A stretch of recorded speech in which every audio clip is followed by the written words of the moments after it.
it's painful to understand how much of what you're doing isn't productive. I've done this a couple of times with classrooms full of students, okay? How much time do you waste? So then I get the class to vote. How many of you waste 10 hours a day? It's like 10% of the kids will put up their hands. And it's interesting because I don't define what constitutes waste.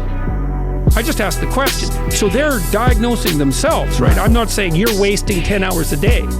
I'm just asking. It's like, given your own attitude, how much time are you wasting?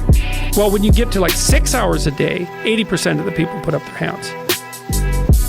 It's like, okay, 6 hours a day. It's 42 hours a week. So let's call that a work week, 40 hours a week. So that's a work week. Let's say, what's your time worth? You're a university student.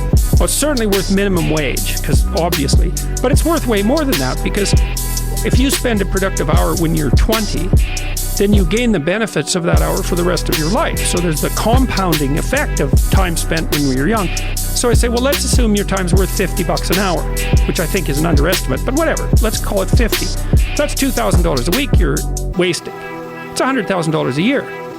It's like, how much better would your life be if you weren't wasting $100,000 a year? It's like, what is that over 40 years? $4 million. It's like, you're rich. You don't even know it. Quit wasting time. By your own definition. It's like people shake their heads. Well, I never thought about it that way. It's like, yeah, think about it that way. Don't waste your damn life. And then you think, well, why would people be resistant to that message? It's like, well, you really want to wake up and figure out that you're wasting half your life? And you know, when people do that kind of wasting, they actually hate it.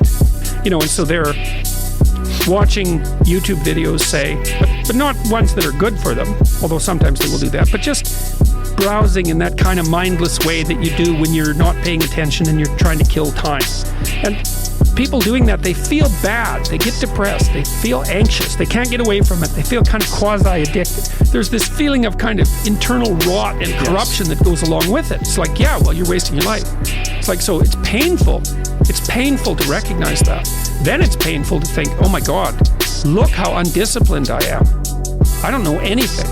I can't use a schedule. I can't stick to a calendar. I don't have any aims. I don't know anything about the world. Right? And maybe there's a part of me that's bitter because I haven't got everything already, and I'd just like to say, to hell with it. That's the recognition of the Jungian shadow. It's like, that's what makes you vicious and untrustworthy. All of that. No one wants to look at that. And no bloody wonder. Don't waste your damn life.